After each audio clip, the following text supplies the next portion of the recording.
Hello, and welcome back for probably the last time for a while to what is still, for now, my second favorite zoo. That's right, we're finally back for the fourth and final tour I filmed on my 2022 visit to the Memphis Zoo.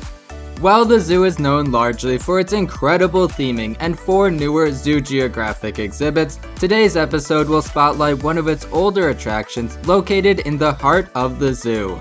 Primate Canyon opened in 1995. Very typical of exhibits of its era, it displays species based on animal type in open-air moated habitats. I said something similar on another recent tour, but this time it really is important to note that this tour was filmed about 2.5 years ago, so for any Memphis locals, if you spot any information that is no longer correct, please feel free to update us all in the comments. With that said, let's begin.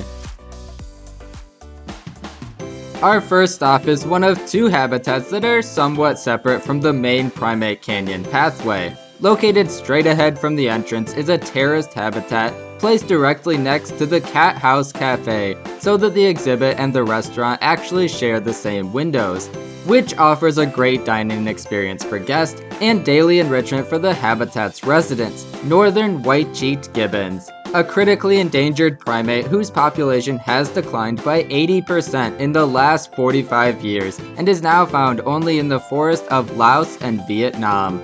Memphis is home to 4 white-cheeked gibbons. The pair you'll find by the cafe are siblings Ringo and Tallulah. Moving to the right past the animals of the night, which you can get a full tour of by clicking the card above, is the proper entrance to Primate Canyon. Before you walk right by it, check the pool on the right for an alligator snapping turtle. Yeah, not what I expected to find in a primate complex either, and unfortunately filmed before I started to have incredibly good luck with this species. Past them is a glass window that could bring you up close to the world's largest primate, but we'll save them for later. So continuing straight ahead on the left side of the path is a tall wire-fronted habitat for the Lesser Spot-nosed Guenon. It's not hard to see where they get their name, but what is surprising to learn is that underneath their outer coat, the spot-nosed Guenon has blue skin.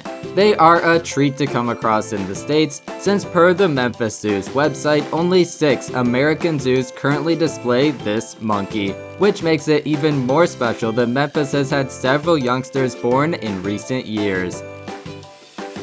We've now reached what I would consider the back of the complex that also doubles as a second entrance. Similar to the Guenon habitat, this one is a multi-species exhibit for the commonly displayed eastern black and white Colobus, who at the time of my visit included 2-month-old baby Onyx, born in June of 2022. But if you visit now, you'll want to keep an eye out for 6-month-old Binks, the newest member of the troop born last November.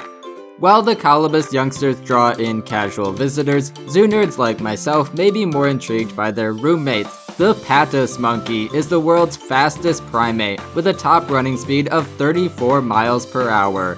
While they are certainly not unheard of in zoos, Memphis is still the only AZA facility at which I've seen these agile monkeys. Fortunately, this is one of those times that a species being more rare in zoos is not a sign that they are rare in the wild, since the Patos monkey is a species of least concern.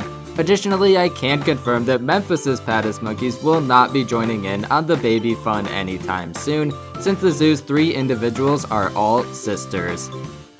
The next habitat is once again located outside of the main Primate Canyon path. Exiting out the back of the complex, a short stroll down the zoo's main path is a standalone indoor-outdoor habitat for the bonobo. However, if you want to see bonobos in Memphis, you'll need to come soon, since the zoo determined that their current habitat no longer meets the needs of these highly intelligent apes, and will soon be moving their 4 remaining bonobos to other zoos, after which their space will become a new home for lemurs. Backtracking to where we were on the trail through Primate Canyon and continuing past the Colobus and Patos monkeys is the main open-air viewing for the zoo's western lowland gorillas. Though I teased them as the world's largest primate, the western lowland is actually the smallest of the 4 gorilla subspecies. Memphis's troop of 4 is composed of females Guereza, Penny, and Kabara, and the big man Moelu. Moelu is described as an intimidating but smart silverback who prefers to keep to himself. He was born at the Columbus Zoo in 1986 and is the grandson of Columbus's famous Colo, the first gorilla ever born in a zoo, who lived to the ripe old age of 61 before her passing in 2017. Male gorillas don't begin to develop their iconic silverbacks until they are 12 or 13 years old. When a silverback beats their chest to display dominance, the sound can carry for over half a mile away. Past the gorillas is an island home that, on my visit, held the zoo's other pair of white-cheeked gibbons. But Danta and Timmy have since moved to the zoo's China exhibit. As to what inhabits this exhibit now, I couldn't seem to find an answer, so if anyone knows, be sure to comment below. Across from the island is a somewhat random dirt yard for Sulcata tortoises, the second of 2 reptiles that I was not expecting to find in Primate Canyon. The trail then takes you under a covered bridge to the final 2 habitats. The smaller of the 2 on the right held a positively bizarre mix on my visit of Asian small-clawed otters, red-ruffed lemurs, and the only one of the 3 I actually saw, black and white-ruffed lemurs. However, this one-of-a-kind trio is no longer. Earlier this year, the zoo welcomed a new group of otters, but they are displayed in China with the gibbons, which was actually the original mix when that exhibit opened. Meanwhile, the zoo's Sulawesi black-crested macaques, who had been living in the exhibit in China, have moved back to this habitat, which was their original space before they moved to China, so essentially the zoo has undone a swap that was made about 10 years ago. Which leaves us with the final and best, in my opinion, habitat in the complex, an open-air design with numerous towering climbing structures for 2 Asian apes. On my visit, I saw Siamangs, Haumea, and Loki, who share their days in the habitat with Chicky, a 48-year-old Sumatran orangutan. If you don't see this trio, expect to see the zoo's orangutan family, Tombak, Jahe, and their 9-year-old son, Rowan. Which wraps up our 4th and for now, final tour of the Memphis Zoo. We've now seen their impressive complete collection of big cats, one of the nation's best nocturnal exhibits, one of the most well-themed cultural exhibits, and their solid selection of primates. And if that's not enough to convince you to visit the Memphis Zoo, there's 3 more top quality areas that I hope to show off someday to complete our tours of this top tier zoo.